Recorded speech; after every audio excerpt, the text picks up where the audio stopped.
बिस्मिल्लाहिर्रहमानिर्रहीम। अस्सलामुअलैकुम।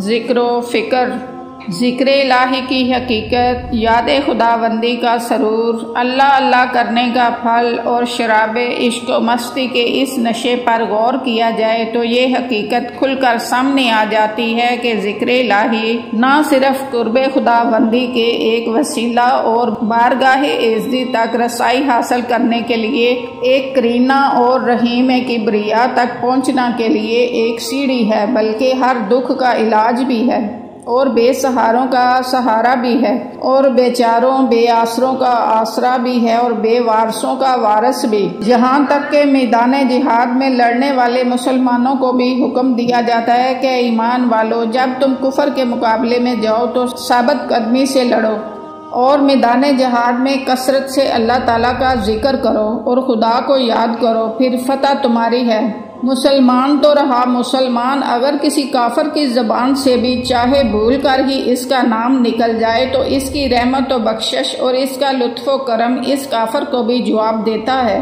कि एक रात हजरत जिब्राईल अलैहिस्सलाम अपने मुकाम सिदरा पर बैठे थे कि अल्लाह ताला की तरफ से ये आवाज़ आई, लब्बैक या अब्दी, कि ए मेरे बंदे मैं हाजिर हूँ। हजरत जिब्राईल अलैहिस्सलाम के दिल में ये ख्याल पैदा हुआ कि खुदावंद करीम जिसको आवाज़ दे रहा है शायद वो कोई वली है या नबी। फिर जिब्रील अलैहिस्सलाम के दिल में इस बंदे को देखने का शौक पैदा हुआ तो इसने परवाज की, मस्जिदें देखी, काबा देखा और बैतुल मुकद्दस देखा, मगर वो बंदा कहीं भी नजर न आया।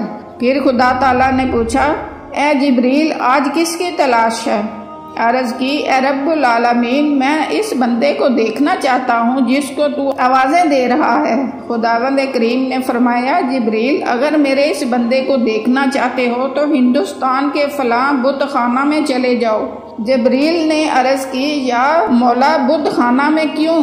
फरमाया, इसलिए कि मेरा वो बंदा बुत के आगे झुका कर फरियाद कर रहा था, या सनमी, कि ए मेरे बुत, ए मेरे बुत। और वो पत्थर का बना हुआ बुत खामोश था, लेकिन गलती से इसकी जुबान से निकल गया, या समाधि, ए मेरे रब। तो मैंने फौरन इसका जवाब दे दिया, लब्बैक या अबादी, कि ए मेरे बंदे मैं हाजिर हूँ। जिब्रील अलैहिस्सलाम ने अर्ज की, ए रब्बुल आलमीन, इस बंदे ने 1000 बार अपने बुत को पुकारा तो वो नहीं बोला, मगर तुझे गलती से एक बार इसने पुकारा है तो तू बोल उठा है कि ए जिब्रील अगर वो हमारे दरवाज़ा से भी मायूस हो जाता, अगर मैं भी ना बोलता तो फिर मुझ में और इस बुत में क्या फ़र्क था।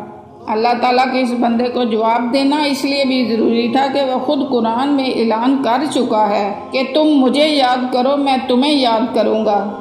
इस बंदे ने एक तवील मुद्दत तक इस बुत को पुकारा तो इसने जवाब नहीं दिया, और तुझे सिर्फ एक बार ही पुकारा तो तूने जवाब दे दिया है। तो खुदावंद ताला ने फरमाया कि ए फरिश्तों, अगर इसके पुकारने पर भी मैं जवाब ना देता तो फिर सनम और समद में क्या फ़र्क रह जाता। जुलेखा मोहब्बत तो हज़रत यूसुफ अलैहिस्सलाम से करती थी, मगर पूजा बुत की करती थी। वो मिस्र के बादशाह बन गए और ये जंगल में एक कुटिया में बैठी बुत से फरियाद करती है कि मुझे यूसुफ से मिला दे, मगर हजरत यूसुफ अलैहिस्सलाम ना मिले। जुलेखा का तख्त गया, बख्त गया और ताज गया और राज गया, हुकूमत गई और बादशाहत गई। जिब्राईल अलैहिस्सलाम ने अर्ज की, या मौला, ये किसी दुनियादार की मोहब्बत में नहीं बल्कि तेरे पैगम्बर की मोहब्बत में अपना सब कुछ लुटा बैठी है और तेरे रसूल के इश्क में फना हो गई है, इसे यूसुफ मिला दे।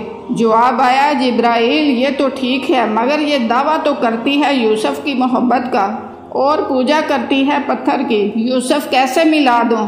जुलेखा ने एक मुद्दत तक बुत को सजदे किए, उसे पुकारा, फरियाद की, मगर यूसुफ अलैहिस्सलाम ना मिले। आखिर एक दिन गुस्से में आकर बुत को तोड़कर बारगाहे रब्बुल इज़्ज़त में सरबसजूद हो गई और अर्ज की, ए हज़रत यूसुफ अलैहिस्सलाम के बनाने वाले, तू सच्चा रब है और गफूर रहीम है, तू हाज़र और नाज़र है और दुखियों की फरियाद को सुनने वाला है। तुझे वास्ता अपनी खुदाई का, मुझे सिर्फ यूसुफ मिला दे, बस। फिर क्या था। उधर जुलेखा ने बुत को तोड़कर बारगाहे खुदावंदी में सजदा किया इधर हजरत यूसुफ अलैहिस्सलाम की सवारी आ गई और जब सवारी जुलेखा की कुटिया के करीब आई तो जिब्रील अलैहिस्सलाम ने अर्ज की, या पैगंबर खुदा का हुक्म है कि आज जुलेखा को मिलकर जाना है। जब तक जुलेखा बुत को पूछती रही और इसके आगे फरियाद करती रही, हजरत यूसुफ अलैहिस्सलाम नहीं मिले और जब बुत को तोड़कर और माबूद बातिल से मुंह मोड़कर बारगाह रब्बुल इज्जत और माबूद हकीकी के हजूर में सरबसजूद हो गई तो एक ही फरियाद से हजरत यूसुफ अलैहिस्सलाम भी मिल गए। आंखों की बेनाई भी लौट आई, जवानी वापस आ गई और तख्तो ताज भी मिल गया। इसी तरह जब तक कोई गुस्ताख या बदअकीदा बुत को ना तोड़ेगा, ना खुदा ही मिल सकता है और ना मुस्तफ़ा ही।